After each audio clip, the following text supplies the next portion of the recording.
y'all frame to be right here. So you want to take this seat out there? I mean, I don't know who else wants to talk. Commissioner, you want to talk about the league? This you shoot. Right?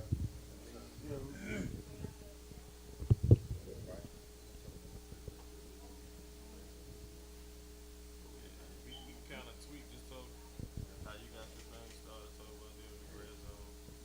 We just gonna flow with the focal point is youth football, and you know a lot more about that than me. So you can kind of carry the tone, and we'll just feed off your energy, honestly. You know the ink. So honestly, you can open up the show. Open up with that line you gave me, and then we'll go from there. Yeah, we still gonna book it. He know what's going on. Yeah, he kind of speak for the community. Expert So on we open it up. Yeah. So commission actually gonna open up the show, Okay. and we You're gonna not feed them. going to introduce the show and introduce the women and all that stuff? Yeah, I'm gonna do that, but we gonna start with commission. I'm Okay, gonna go to so commission. we just need to know what camera you started. That's all I'm saying. So it's going to be on you guys. Yeah. You mean you sit right here? Nah, you good. You don't have y'all Oh, good. we my thing. No. All right. Hold on, you need- I'm going to count y'all in. Let me know when You you're want to ready. open up the show? No, you go. All right. You go to the show. 5, 4, 3,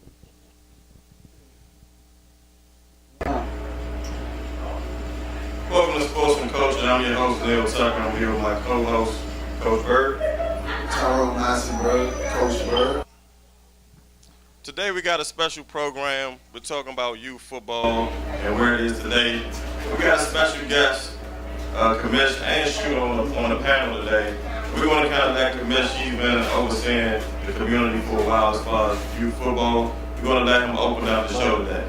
Commish, you got it. All right, well, first of all, man, we would like to thank everybody for tuning in.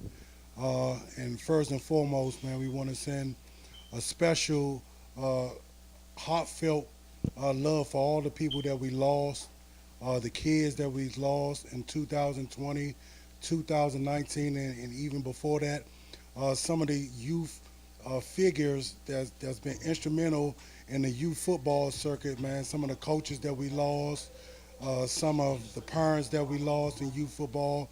Rodney couldn't be here today because a young kid has been lost over there in Edgewood, man. So we're losing a lot of our youth. We're losing a lot of our people that's been instrumental in the youth football culture, and we want to send a prayer for them and much respect, man, to everybody that's doing what they're doing in the youth community. All right. So let's get into the first question. And we got Shooter. Shooter, I want you to introduce yourself and let everybody know what program you represent, and then we'll start. How you all doing? I'm Coach Shooter for the Metro Bengals. I'm one of the founders, also the president of the program. I've been coaching for 26 years. I started at Marshall Heights. And in 2006, me and a couple of coaches that was already at Marshall Heights decided to do our own thing. And we went into MFA, Maryland Football Association. That was Pop Warner, a very strong league at that time. And, I'm glad to be here. Honored to be here to have this conversation on this topic. All right, thank you. So we want to talk about the community as far as coaches and what they bring to the table as far as leadership and guiding these young kids first. We want to talk about what should a role of a coach be outside of football? A coach should be very careful when he take on the responsibility of being a youth coach. One, that coach should know that the child that he's in front of more than likely haven't seen a man in the last 24 hours, because most of our women are raising their children without a male figure. They should also be enlightened at the fact that those children go to school, and inside our schools there's no males. When we were coming up, there were men teachers. They don't have that today. So when you take on the responsibility of being a coach, it's not just about X's and O's, but it's also about, teaching some children to be men. Because if they blessed, hopefully they don't, all these unfortunate acts that's been happening, like Commissioner just talked about, if they blessed to be here, they're going to one day be a man. So men that's coaching young men should be preparing them to be that. And so that's one of the big things that they should be doing, outside of X's and O's. So right now, I've been coaching, and I've coached various sports, and I've watched the overall development of youth sports where it used to be neighborhood, just boys club teams, where you played your neighborhood team, just played against other neighborhoods, and I personally felt that kind of built a lot of confidence within the neighborhood. Now, youth football has kind of evolved into where it's not, you can put a team together and you don't have to be from the neighborhood, and you don't have to, it's not weight requirement anymore, it's more about the age. And you've been doing it for 26 years, so you've seen the evolution of turning into the age. Right. Do you see a, and how has that changed, made a difference in how youth sports is looked at now compared to back when it was just like a neighborhood thing where everybody in the neighborhood played for their neighborhood football team? It's pros and cons in both. I grew up in what you were talking about. I played with 14 Boys Club my whole life. So, no one from 14 would go and play with number 11. Exactly. That was our rival. So, we wanted to always compete against one another. So that didn't happen. And just like you said, we established friendships. So if you grew up on East Capitol, but, our practice was over there at Sousa. Our practice was over there by Eli. So some of us was able to establish relationships with people from 37, but we probably from 58. We probably was from Lincoln Heights. So it helped us later on when we grew up. We saw each other in the clubs or the go-go's. Sometimes it kind of, it stopped some things. It squashed some beefs. Today, not to say that it's bad because you can play ball wherever you want to play ball at, or, you have so many programs and you have people playing outside their community, because that can be a plus too, because you still establishing relationships with people your age, and you never know where you're going to see them at, you know what I'm saying? And because we got so much, trouble in our streets, you know what I'm saying? I believe that could be a positive, because sometimes being from a different neighborhood, you'll make yourself believe that person is your enemy. Right. You know what I'm saying? The whole time he's not your enemy. He's just from a different neighborhood, but y'all probably come up the same way. You know what I mean? Y'all parents probably teach the same values. You both probably believe the same thing. You know what I'm saying? But sometimes we allow neighborhoods, you know what I'm saying, to be the reason why, we won't even establish a relationship with somebody. So I believe they both got pros and cons. The weighted and the unlimited thing, for myself, I always been weighted, so I'm a fan of weighted. I don't have a problem with unlimited. I think they both had their place. I think they both can be beneficial to children. You know what I mean? If during the weighted times when children had to play up because they were too heavy, they probably was in an environment that was a little more advanced because they was playing against older children. But now you talking about, are we talking about unlimited where you obese and it's unhealthy? You know what I mean? Or are we talking about, unlimited because it's your genes? So, all of it has its pros and cons, and I believe they both have a place. I believe weighted and unlimited has its place. Weighted has been, scratched completely out this year. The last league that was carrying it was AYF, and they scratched it this year. I do believe, we all will make the adjustment, but I believe they both, have value. So what do you feel about that, Shooter? That's a question I wanted to ask. AYF for the first time is not going to have weighted football this year. I mean, that's kind of unprecedented. They're making a switch over to unlimited. What's your pros and cons to unlimited versus weighted? What do you think? You think it's going to be missed, or is it a good riddance type of situation? It's going to be missed. The only reason why it's going to be a good written situation because the people in the Nationals is a money grab. Right. So for them, they looked at the bottom line. So they didn't think about obesity. They didn't think about youngins that may be a little small but can play and aggressive. You know what I mean? They didn't think about none of those things. They pretty much was thinking about how many teams can we get here in each bracket. Right. And so since Unlimited had more teams, right, they just X-weighted completely out. Although weighted ball was still very competitive. Right. If you put the best weighted teams against the best unlimited teams, they had no problems with them. Yeah, and the DMV area used to be dominant in the weighted class. How do you think it affects this area as far as youth football is concerned? Well, I think this area is dominant anyway. So I think this area going to make the proper adjustment. So, you know, a lot of the children that's on unlimited teams, those are weighted children that's dominating. Right. So when you look at those teams, the youngest that you cheering for, the youngest that you become fans of, those are weighted children. Right. So it's a few children that's sprinkled in that's unlimited that can't, you know, play weighted ball, but the top athletes, even on unlimited teams, can make weighted ball. So I got a question about social media. So as far as social media and the way it's impacting the culture of the Bengals, your team, your squad, how do you use social media? Well, social media is the new world. So if you don't get involved with social media, you pretty much dead. So, I mean, social media, you know, another thing that has its pros and cons. We use it, you know, to promote our program, to promote what we're doing, promote positives, promote, you know, big moments. Like we just had a big moment during the draft. For the last 2 years, we had Pernell Motley last year, and then we had Jalen Twyman this year. So we use social media for that platform just to let youngers know, you know, it's not us who did it, but you know, we was a part of that. Right. So being a part of that, you know, we're proud, you know what I'm saying, to announce that. We're proud to recognize that. We're proud to put it out there so our children that played with those guys, you know, if they haven't seen each other in a while, they could be proud, man, I played with him, man. You know, we was on the same team, you know. So social media, you know, is a huge platform. You know, you can't ignore it because it's the new world. You know what I mean? Yeah. So I want to throw this over to you, Commish. As far as you cover youth sports a lot, especially football, and a lot of the kids, when they see you out there, they know they're going to get some highlights, they're going to get some pictures.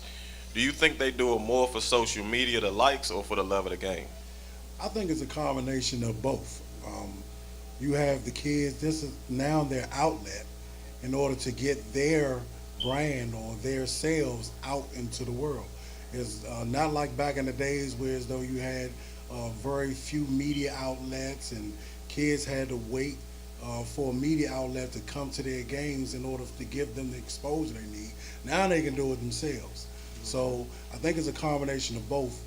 With the kids nowadays, they putting out their own highlight films, they're putting out their own thing. I mean, I started the youth media because at the period of time where I did it, there wasn't anybody doing it, at least for our area.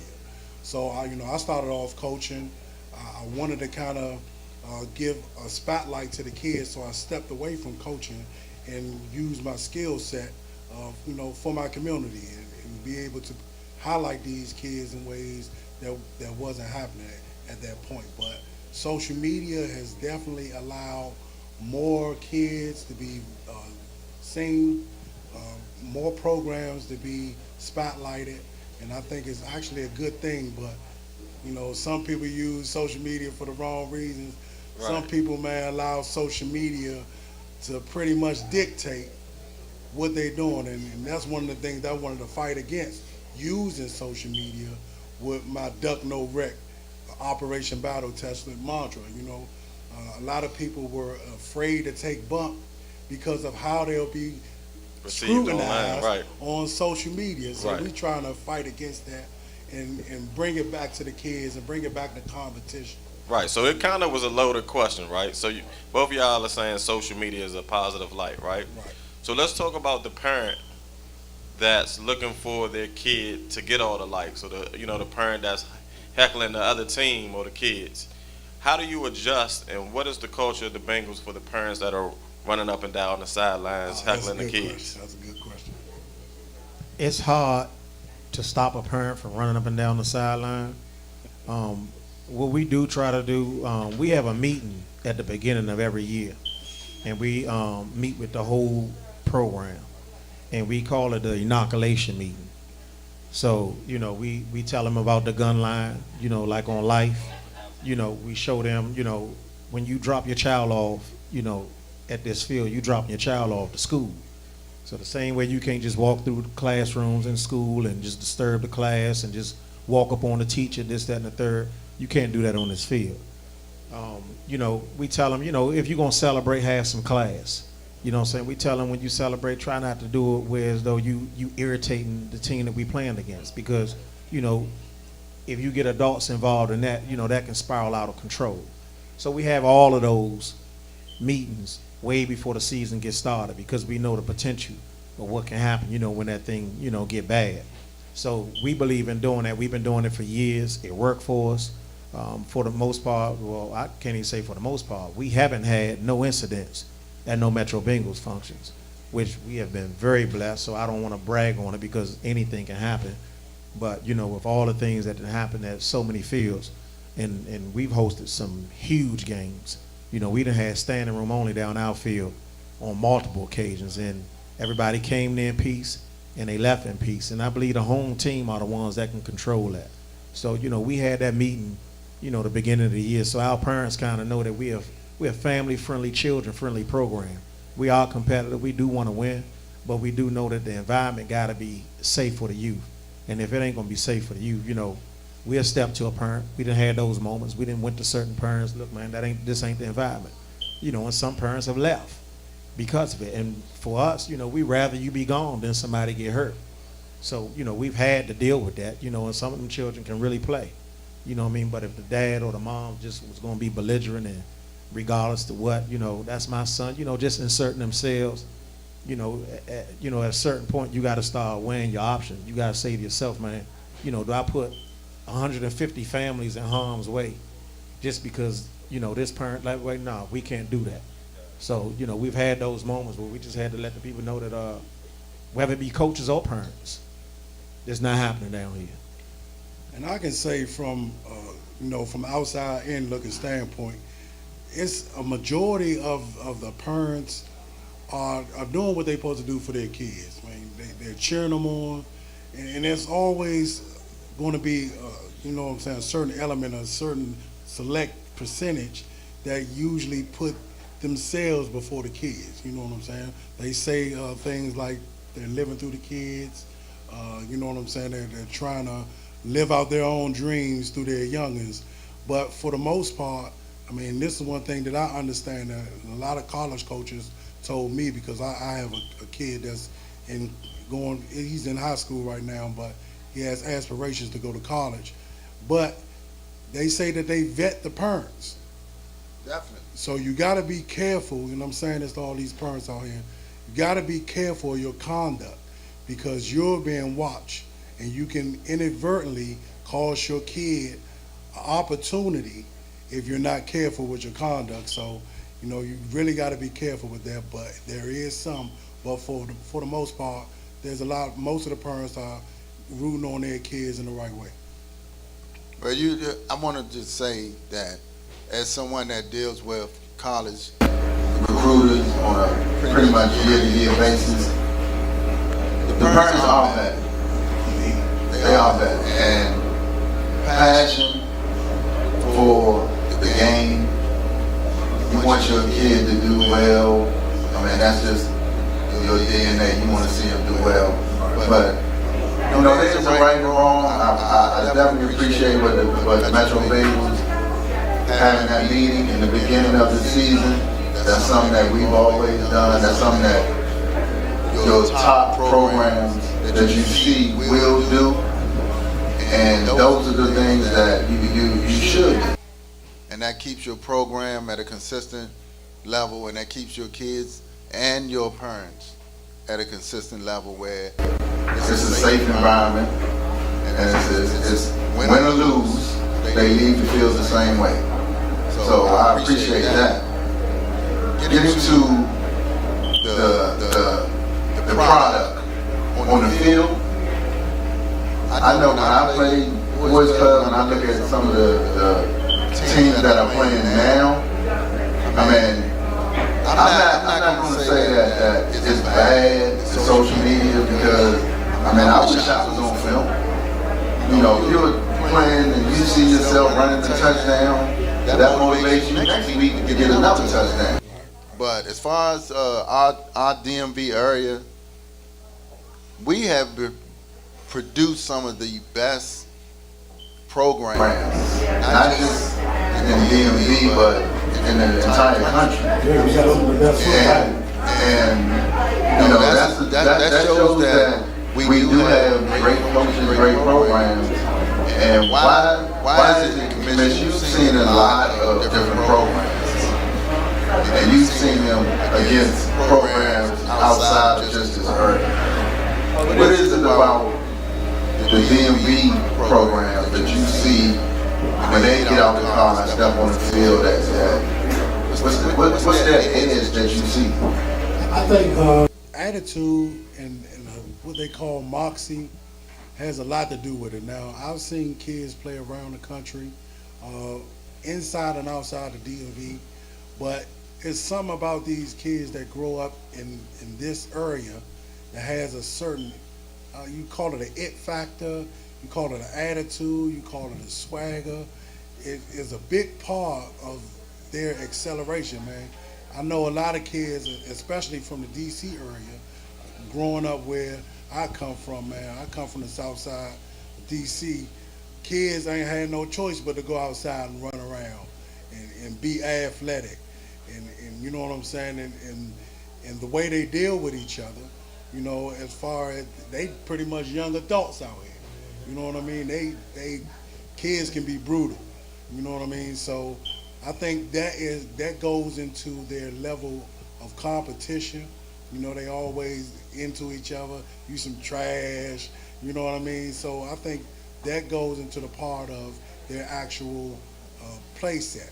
You know what I'm saying? When they actually playing the game, because they're already talented, but it's that attitude, is that it factor, that moxie that helps them excel within the game itself.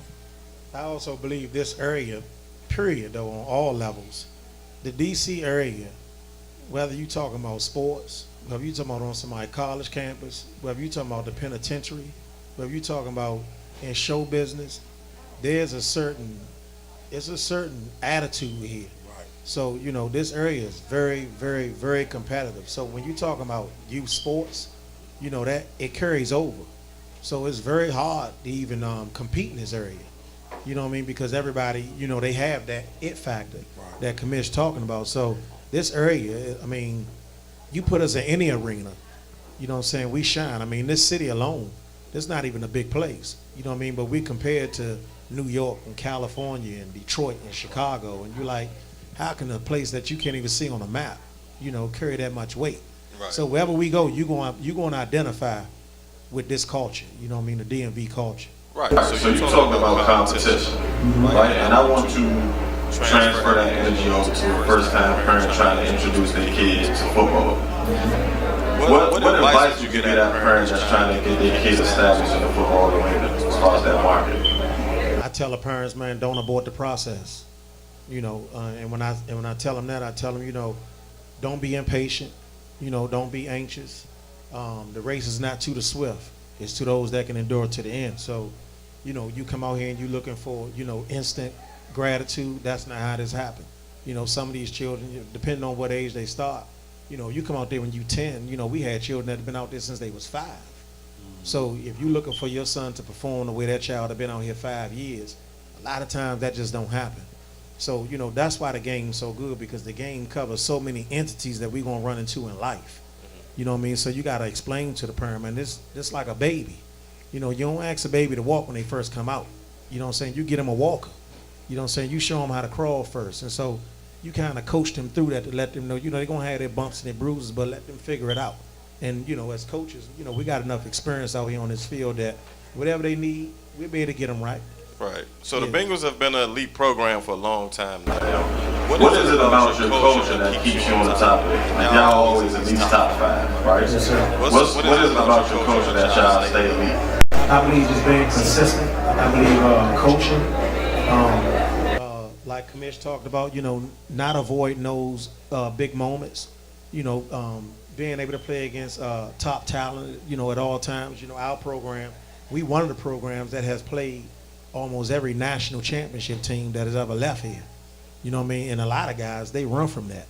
You know what I'm saying? So, you know, you never know who you are until you play against it. You know what I'm saying? So, you know, we've had the opportunity to play in those kind of environments, and, you know, we've lost in those environments and we won in those environments. So, you know, that's what helped us. So when we year in, year out, we in that moment, or we one of the ones that can get it done, you know what I mean? Or we one of the guys that you probably got to look for. You know, it's because we don't mind being in that moment. And some people, they don't know they missed that opportunity by not playing. You know what I mean? Because you really find out where you at. You know what I'm saying? Whether you get blown out or not, or whether it's a tough game or not. you find out where you at. So that next year, you can properly prepare for that. So if it's a few more athletes that you need, you're going to find out in that game if you need that. So then you come back the next year and you wonder, damn, they back in the hunt again. It's because, you know, we always looking for that competition and we ain't ducking none of it. Got you. Now I got a situational question for you. So you mentioned you have some kids that are starting with you since the age of 5, right? Right. And let's just say it's a skill position as wide receiver. And this kid is kind of head dog on the team, 2 touchdowns a game, he's doing pretty good, right? And he has some friends out in the park, and there's this one kid that's standing out there, oh, come play with us. So now we got some kind of tall, got some speed, we're gonna put him at wide receiver. You have a situation. You got your loyal wide receiver, and then you have this new kid that's talented. How do you handle that situation? That starts. Well, football, the beauty in football is, you know, the coach don't play you out of position. You know what I'm saying? Your performance play you out of a position. So, you know, it starts in practice. You know what I mean? So if you a child that, you know, because you scoring 2 touchdowns a game, you feel like you don't have to work hard in practice, you probably gonna let that new youngin', you know, ease up and win some time. If you're a child, because you're getting 2 touchdowns in the every game, your father, your mother get in the car with you, making you believe that you bigger than the team. Shorter, without you, they wouldn't do this, that, and other. Well, that's going to show in your performance. You know what I mean? So you have those moments where, you know, somebody just walk up on the field, but that youngin' wanted more. You know what I mean? Or another youngin' is comfortable. And in truth, you really want to create them environments, because that's how you get the best out of children. Now, some parents run away from that, and they hurt their children by running away from that. But in truth, I believe you try to create an environment where it's competitive. You try to create an environment where, you know, your son really need to be watching who on his heels, because that's what's going to happen in high school and college. You fumble one time in high school and college, you done. You know what I'm saying? You miss an opportunity in high school and college, you done. So a lot of parents, I'm trying to prepare my son for high school, and you messing up this. No. What I'm doing with them is actually getting ready for high school. So those competitive environments, you know, you want that. You know what I mean? And you just got to get the parents to know that, look, if you saying your son a dog, let him get out there with the dogs and prove that he a dog. So, you know, that can happen. You know what I'm saying? So the coach don't pick that unless he got a son on the team. And see, I don't coach my children. You know, now if a guy got his son on the team, then he may try to protect his son, which that happens all the time. It happens a lot. Because it's hard to create that balance in that space, because you feel like you know more about your son and you got a relationship. Nah, he can get it done, but you really ignoring somebody that really can do it better. So for me, you know, I'm always looking to create that. You know, I want another dog behind a dog that I got, because I want the one that's thinking he can mess up. I want to know at the drop of a head I can put another young in there, next man up. So, you know, I like those environments. Yeah, indeed, man. When I was coaching, I always stressed practice, man. That's when your kid gets better. It's not even necessarily the game, it's practice. I mean, one thing that as a parent, one thing that I always wanted for my kids was coaches who would get on them. I used to go to all my son's coaches before the season even started, before we even placed them on the team, and told them, man, get on them. You know what I'm saying? You got to be tougher on them than I was, or, you know, he's not going to respect you. Right. So from the level of practice is concerned, you know, we got to be able to, as a coach, you got to be able, like you said, to create that environment that helps iron sharpen iron. That's right. You know what I mean? So you got to be putting your kid in the best situation so that he gets better in practice, man. And I think that's very important.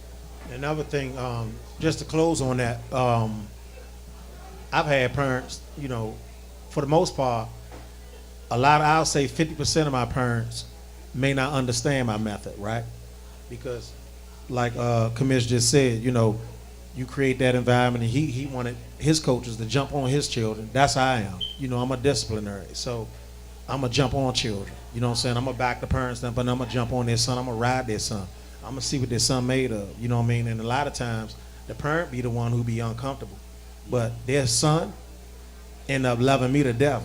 Some of those relationships today, you know, I'm the godfather of their son. You know what I mean? I'm invited to the baby shower. You know, I'm coming to their son college graduation. You know what I'm saying? But the parent the whole time like had an issue with the way I was doing things, but their son like, nah, that's my guy. You know what I'm saying? So, you know, I believe in that. Yeah, I used to be a drill instructor when I was coaching. You know what I mean? So I, I just had an instance where I cover the the DMV High School Showcase, and I swear, I think it was like 15 to 20 kids out there that I coached literally. I mean, they come to, hey, Coach Nelson, hey, Coach Kamish, and these kids that I coached since they was 8 years old, 10 years old, some in 12U and 14U, and then they laugh at me right now and talk about my drills. I got a drill called the skeet drill. They be yelling out skeet, 4, 3, because I used to drill them. You know what I'm saying? But like you said, they respect you after a while. You know what I'm saying? Yes, Because sir. they understand what you're trying to give to them. You know what I mean? And a lot of times, I had a parent come to me when I was coaching 14U, and she had a kid that was playing cornerback, but he wasn't breaking the starting lineup. And she asked me after practice one day, you know what I'm saying? Well, what does he have to do? You know what I'm saying? I said he has to perform in practice. This way he gets his reps for the game. Right. Because he's not performing better than maybe the one or two that's in front of him, that's going to be his lineup when it comes to the game. So I preach to him that you have to be able to perform in practice and to compete in practice in order to earn those spots in the game, man. So that's very important. So we're gonna go to break. You've been listening to the Sports and Culture series here at Vibes on 8th Street. We have my man Shooter, Coach Shooter from the Bengals. We got the Miss from the DMV Red Zone, Miss Coach Bird, Neil Tucker. We'll be right back with you.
Welcome back to Sports and Culture. I'm your host, Neil Tucker. We're getting sponsored by Remy Martin Live and Vibes on 8th Street. Right now, we're going to get into the hot seat. We're here with Shooter from the Bengals. Commissioner, you on the hot seat. You got the first question. All right, Shooter, I got a question for you, man. Go ahead. Now, you got a history of being a leader out here in the community, in the youth football world. If there's one team or one organization that you, outside of the Bengals, that you would love to take over for, what organization would that be? To take over, To lead that organization. and I got to lead the Bengals out. You got to lead the Bengals out. You move from the Bengals shut down when they ain't never going to shut down. But they shut down for some other reason, and another opportunity presented themselves for you to be the president of that organization. What organization would you choose? You had your pick. Man, that's tough. Cause somebody gonna say something to me about it. That's if I had to lead another organization. What organization? You had your choice. And you got to ask. You got to answer the Come question. on, you on hot seat. Yeah, you on the hot seat. Can I name more than one? One. We need Only one. All right, so if I'm gonna name one, if people out here listen to this, man, look, I'm not naming nobody because somebody is the favorite, but if I had to deal with demographics, if I had to deal with opportunity, Right. if I had to deal with all those things combined in one, because the way our program is set up, we don't have these demographics. Right. So if I had an environment like a Watkins environment, Right. where they got a school they on top of, Facts. a rec, a before care, a daycare, Right. sitting right there in the center of Pennsylvania Avenue, so everybody can get there from the highway. Right. Whether you coming from Charles County, Virginia, Uptown, Montgomery, wherever you coming from, you can Makes hit sense. you Makes can sense. hit that spot. So that's a grand spot. And then they got culture. You're right, and then they on that school, Facts. and it's a rec. Right. So any situation that got a school and a rec, that's prime. Indeed. But that location is even better because Beacon House got the same kind of situation too. But Watkins, that location, plus Right. the other things I just named. Good ass. Come on, clap them up. Good ass. Yeah, Good sound like you're getting into politics soon. You know what I mean? So I'm gonna tap into the NFL a little bit. We're gonna talk about skill positions. Okay. I'm gonna give you the top 3 skill positions. Okay. As a black quarterback, who you taking? Randall Cunningham, Warren Moon, or Michael Vick? Warren Moon. Why Warren Moon? I think Warren Moon was more polished as a quarterback. I believe Randall Cunningham and Michael Vick was athletes. I believe they can do it all. I believe they can pass. I believe they can run. But I believe because Warren Moon was more polished all around as a quarterback. He could play the pocket. He could move around a little bit. He had a big arm. I mean, just all around what he was able to do with his arm. Like some of the records and stuff that he got, they don't even put him out there because he got a lot of them from that other league he was in. But Warren Moon was he was one of our giants, you know what I'm saying? So I love Vic because he was special. I love Cunningham because he was special. But a polished quarterback that can get you out of a situation and lead a team and do something with it, I'm going to go Warren Moon. All right, number 2, you got your running back. Jim Brown, Barry Sanders, Emmitt Smith, Bo Jackson. Which one you taking? Jim Brown. And why? One, he was a gladiator. He was a leader. He had everything it took. He was a dog. Barry Sanders is my guy because he was special. But Jim Brown just the full package because the kind of grit you got to have to play that position. And I mean, he led the NFL all them years and he walked away from the game. Him and Barry Sanders did the same thing. But Jim Brown was a different kind of a monster. All right, last one, wide receiver. Jerry Rice, Randy Moss, Calvin Johnson. Randy Moss. Hands down. So you got Warren Moon, Jim Brown, and Randy Moss. Absolutely. How many games y'all winning? We don't lose. With that lineup right there, you got a star-studded offensive lineup. It's your first pick in the draft. You got to go defense. Who is the very first person you picking on defense out of all time? Who's your number 1 draft pick with that offensive mob you got? Lon Stella. Great pick. Transcendent. Yes, sir. So I'm gonna keep it in your lane with the youth football. And I want three answers. Doesn't necessarily have to be a Bengals guy. But in your 26 years, give me the best defensive player you've seen in youth football. The best defensive player I've seen in youth football. Um, Let me think hard on that.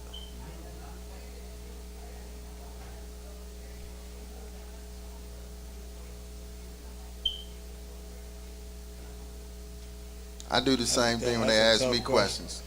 Because I've been doing It's it. been I've a been lot of doing great- it. Yeah, I've been doing it so long, so I don't want to miss nobody. It's been a lot Somebody of just great talent stand come out. through I this early. mean, it's Right. always that one kid. No, that- it's a few of them that stand out in my head right You now. can A name- couple you of can them, name one or two. I had to play against them. What is that linebacker name that played with Rodney, man? Middle linebacker, man, when he had Keelan now. Oh my God, I can't think of Shaw's name.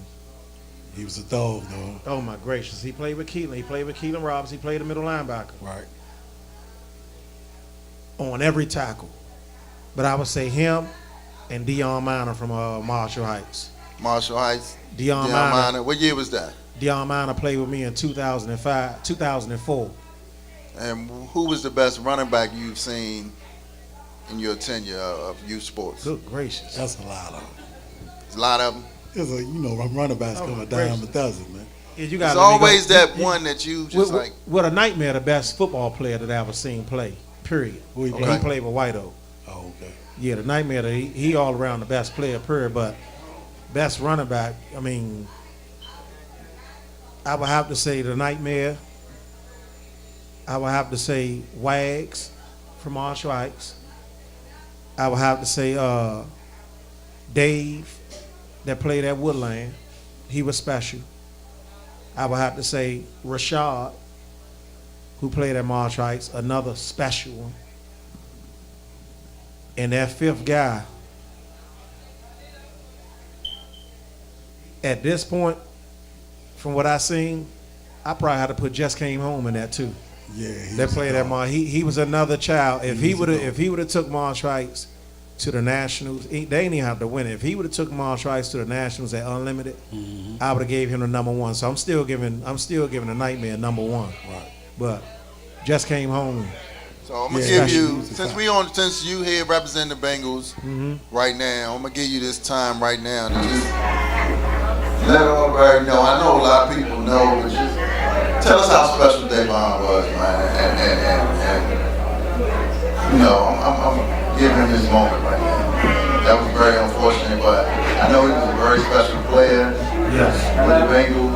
Yes. And give us a little. Some people may not know, but some of the things that he the potential that you saw in him.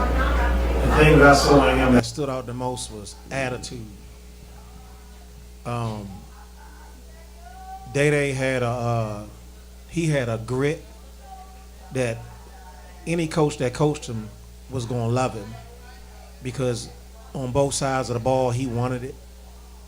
We used to have scrimmages on the field. I was the older team of that team. They was cadet. I was junior peewee, and I had an aggressive team, but they had an aggressive team. And if any of the older children got a good shot on him, Day was coming back the next play to get his shot off. So he had that thing with him that, he was a coach's dream. So to see that happen to him, and it was so crazy because Day get to the field first. He worked extremely hard, never made no excuses, and I didn't coach him, but I watched him, and I was a fan. That situation, it still affect all of us. It affect our city, but I know myself personally that weekend I'll never forget. Coach Kevin had them. He always had them run laps. They would run the most laps on the field, and when he ran past our practice, I'll never forget that day. We touched fists. Coach Shooter was good, and that was the last time I saw him. And that whole experience, it put trauma on all of us. And me being even my age and trying to be a leader in that situation, one of the things that I kind of wish I didn't do was when I rushed up to the hospital when we got the call that it happened, because that was for the first time. One, you know, we've seen people die, right? Being in this city, but an 11-year-old, you know, there was a time when, you know, his mother was having her moment, and I witnessed that woman lose herself. I witnessed Crystal when she was talking to the Creator. At this time, I was holding her hand, and I was feeling her lose something, and man, I couldn't sleep for probably like 3 weeks.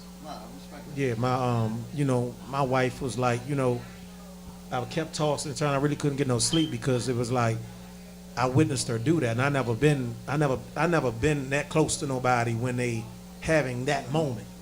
So for her to have that moment, even being a leader, you know, I walked away from that like, damn, man. You know what I'm saying? The worst thing ever. You know what I'm saying? So, you know, that, you know, it's a lot of trauma in that situation, and all of us, you know, we try to do our best to, you know, put it to the side, but it's hard. You know what I'm saying? It's very hard. Matter of fact, I just saw Crystal at our workout this past week, and I couldn't even take my eyes off her. You know what I mean? Because her other son, you know, he played with us too, Kayvon. So, you know, it's one of those things, man, that, you know, I know the Creator trying to make a diamond out of her and all his loved ones and friends, but also trying to make a diamond out of his teammates and those that knew him and was affected, and trying to help this city. You know what I mean? So I believe he's going to be used, you know, his life going to be used for something, you know, positive. So, yeah, that was a real serious moment. It already is. Yes, sir. Yeah. That's coaching. Yeah. The worst part, I mean, when you coach a very long time, the sport part of it is really a small part of what coaching is about. And you know, when you coach, unfortunately, you will have to face those difficult situations, and they look to you for the way. Like, coach, I'm looking at you. And sometimes you don't have all the answers. Yes, sir. But you still got to be that leader. And you know, hats off to you and your program for handling that situation the way you did, and continue to handle it, you know, and make sure his name has still been, you know, relevant to this point. I know your kids play.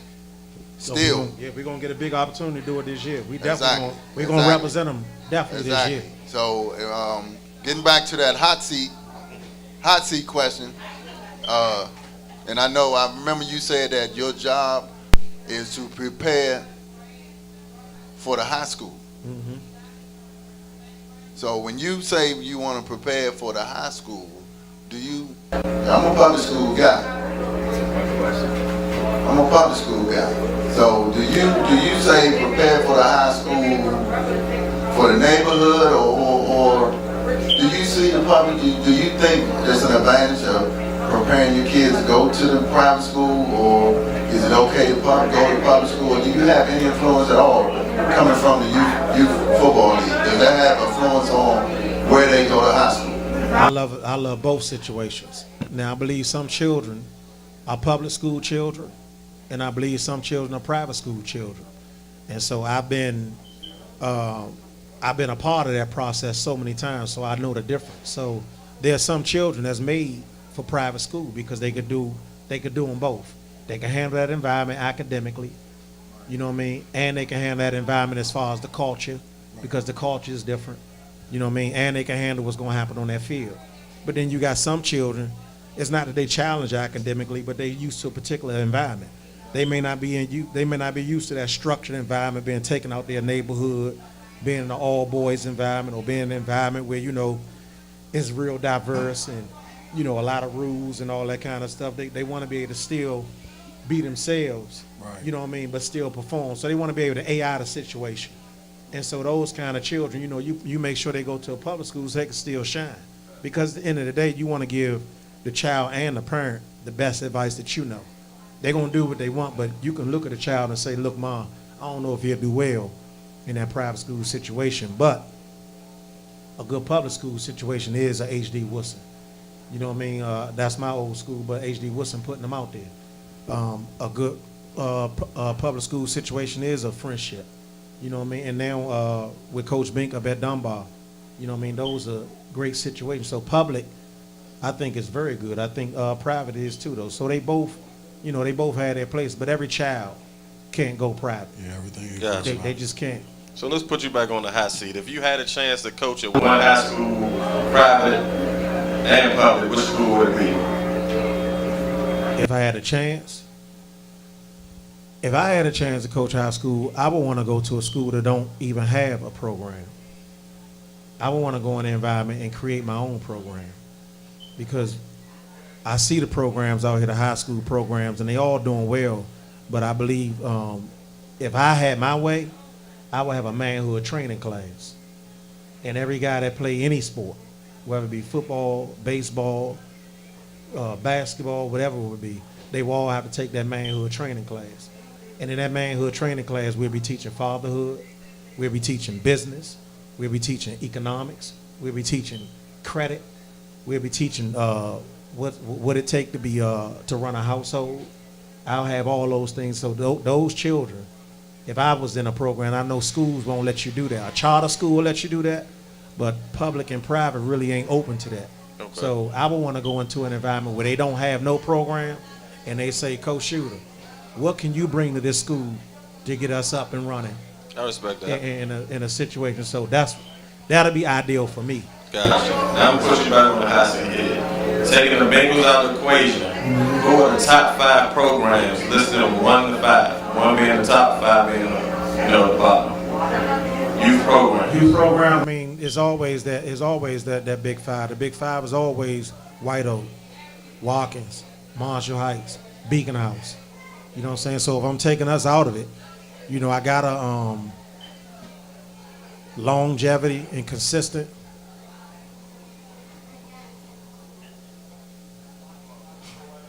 And you take us out, that's been doing it for a long time. That's a very good program.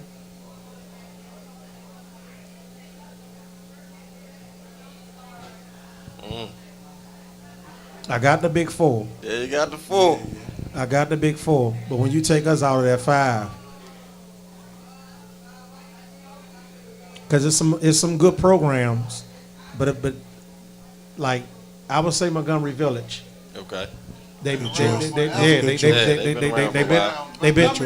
have been around more than any of you. Right. They've been around a long time, and they very, very consistent. You know you're gonna get a good product. They very well coached. You know what I mean? So, you know, whenever you play them, you're gonna play ball. So I give them that. If you taking us out, I give them that. So who's the newest program that can get into that 5 pretty soon? The newest program that can get into that's hot right now. City Life is very hot right now. Who else new and hot like that?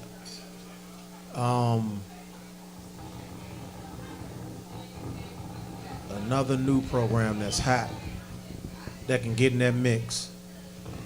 I don't know if you can call them hot, but you got Westlake / The Heat, Murray. yeah. The Heat can handle that. So yeah, so if it was a league, put together with White Oak, Watkins, Marshall Heights, Beacon House, and the Bengals, I believe, and Montgomery Village, I believe a City Life in the Maryland Heat can handle that.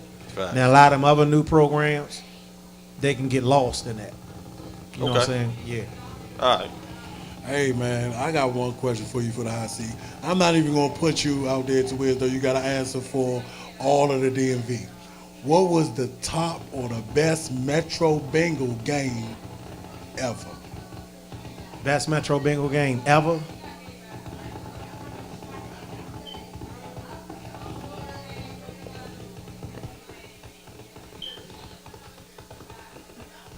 And we had some good ones.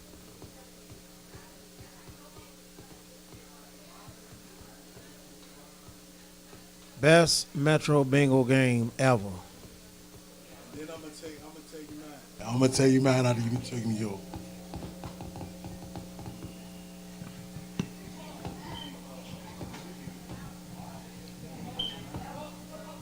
For this reason and for this reason alone, I would name this year in this team. 2016, when we had to play the state championship at junior midgets against Watkins. Watkins had a 5 overtime. Oh, you ain't? No, that's that my one. game. Okay, good. That's yours. No, the 5 overtime game. See, that was a good one. I was thinking about that one. That was incredible. That was a bomb burn. That was an excellent game. Facts. But that 2016 game, because that was the bigger boys. That was the big boys. That game was so packed. Indeed. That game out Gwen Park, when I got there, and so how packed that game was. Yeah. And then it lived up to the moment because them youngers out there, they was hitting on both sides. They was hitting. It was a very good game, and we was able to pull it out. Right. And shock a team that was averaging 35 points. They was averaging 35 points for 2 straight years. Yeah, they had the whole country scared of them. Y'all had some classic matchups, man. Yes, sir. So the Bengals and Watkins had some classic ones. Man. Yes, sir. I'm Yes, trying to sir. tell you. Yeah, but that 5 overtime was definitely. But the big boys, I give to the big boys just because they were older. But that 5 overtime was definitely classic. So, Shooter, representing the Bengals, and I know a couple of the guys from the Bengals, good friends of mine. And I know that when you have a football program, it's a program. It's not just all about the coaches. There's a lot behind the scenes. It's pretty much like a business now. It used to be just come to coaches, get the schedule, when you play. Now, it's pretty much, like I said, it's run like a business. So, let you take time right now to just go talk about the Bengals organization, some of the people behind the scenes, what the Bengals organization is, and if myself and Neil Tucker want to put a team together, what do we need to do? I mean, we team huddle, we try to get some youngins, but we probably can't get in that league with y'all next year. I wouldn't advise that. We might can find some youngins around the way. No, yeah, but the thing. We gotta have that team though. Tell us about the team you need to have. So You gotta have in place. So our program, you gotta have great help. That's one. You know what I mean? You gotta have, the guys that started the Metro Bengals, the 4 of us. Collectively, man, we all are kindred spirits, but we all do it different. So it gives us a great balance. You know what I mean? So myself, Warren, Rock, and Sweat, we all have our different personalities. But all of our personalities collectively make one good body. And so you need that. You know what I mean? You gotta have that balance. All of us can agree to disagree. We do what's best for the program, regardless of what any of us may want. There's times where I may want to do something.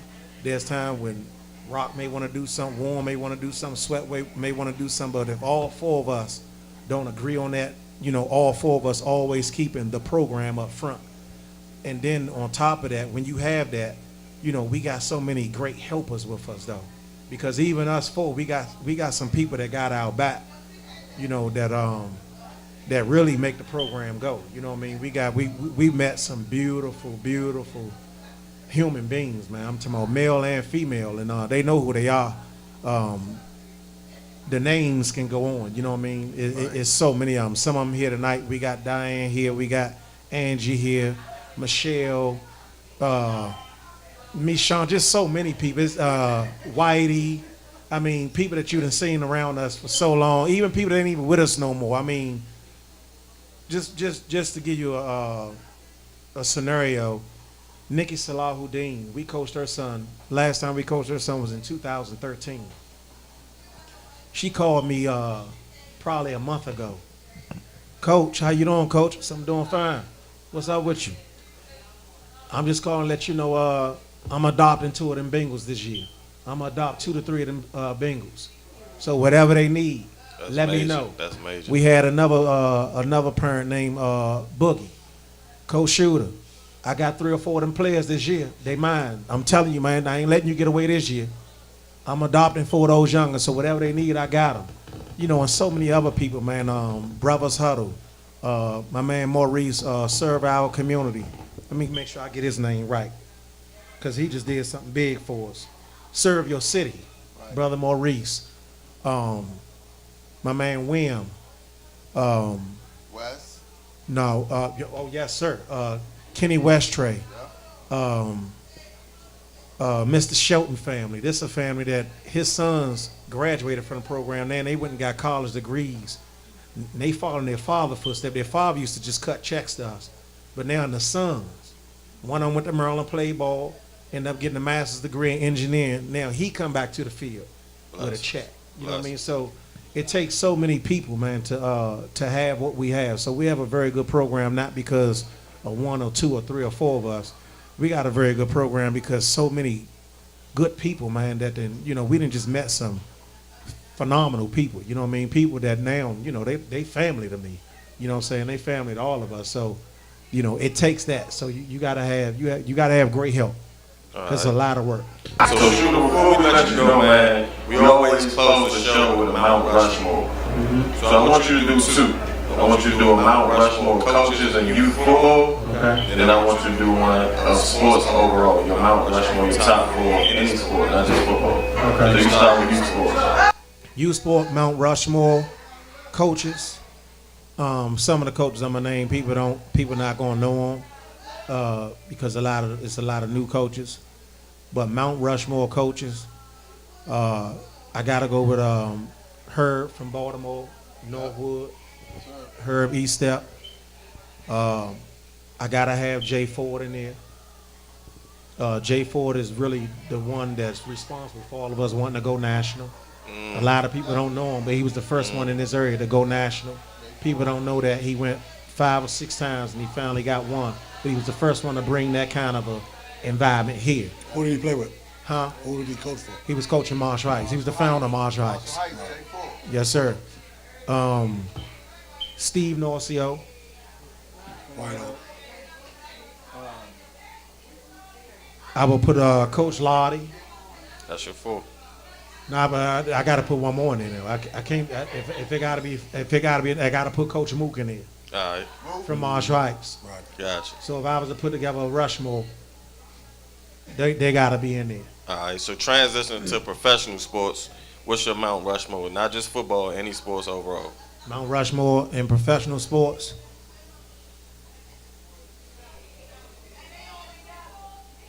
Phil Jackson. I knew that was coming. And why Phil? That's the first. You know what? Finish first. Finish first. Okay. Phil Jackson. Belichick.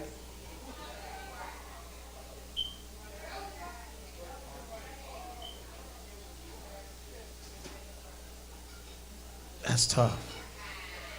Anybody from college? And I'm gonna say Nick Saban. I knew you was going Nick. Yeah. Pick my Go first Nick. pick. Yeah. So now why I say Phil, see a lot of people You got one more coach. You gave us three. Okay. So Nick Saban, and then after Nick,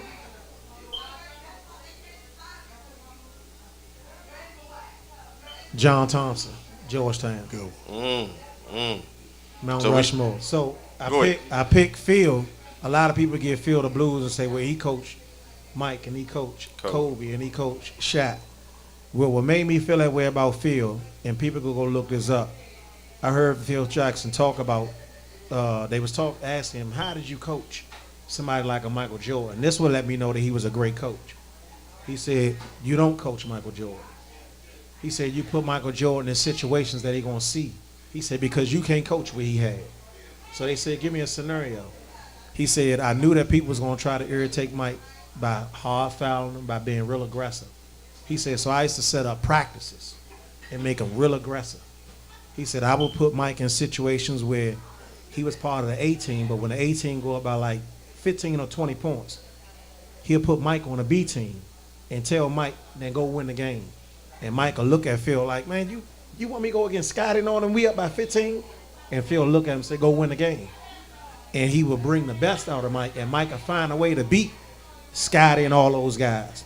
And then he said, and then I also did a thing where I made the players foul Mike. So people heard about Steve Kerr. Yeah, he got them What happened balls. in that situation, Will Field said he told Kerr to keep on hitting him. And so Phil wouldn't blow the whistle for Mike on a foul. So Mike tried to get aggressive on the other end, and Phil would blow the whistle. So now Mike then took it out of Phil's hand because he looking at Phil like, man, you blowing a whistle for him but not for me. So now he tell Kerr, don't do it again. Yeah, So Phil gave Kerr the look and told him, do do it it again. again. So when he did it again, Mike stole Phil. Yeah, caught them paws. And Phil kicked him out of practice. And so when Phil got back with Mike, he told Mike, I put you in these situations, man, because this with the New York Knicks, this with Detroit, this what everybody gonna do to you. You know what I'm saying? He said, so if I don't get you prepared for that now, you won't be prepared for it in the game. He said, and that's why people used to wonder why I was so poised when we'd be down and Mike in the game and I don't call a timeout. He said, because I already prepared them to beat the best Preparation. in our practices. So I knew he was going to bring us back. Yeah, So Phil, Gotcha. Phil that played let the me- mental games. Right. So that made me say, man, regardless of what somebody's saying, he had the best players. To know that you got the best players and still try to be creative, because some people had the best players and they just don't need to be creative. Right. Phil was smart enough to know that, man, I got to be creative and find a way to get these guys to perform. Gotcha. So I give him that. So Shooter, look, we're gonna close the show. Right before we close with that story though, man. What's one thing about you that nobody knows? Nobody knows. I'm an open book. You know what? Nobody knows. The general public, not your closest. No.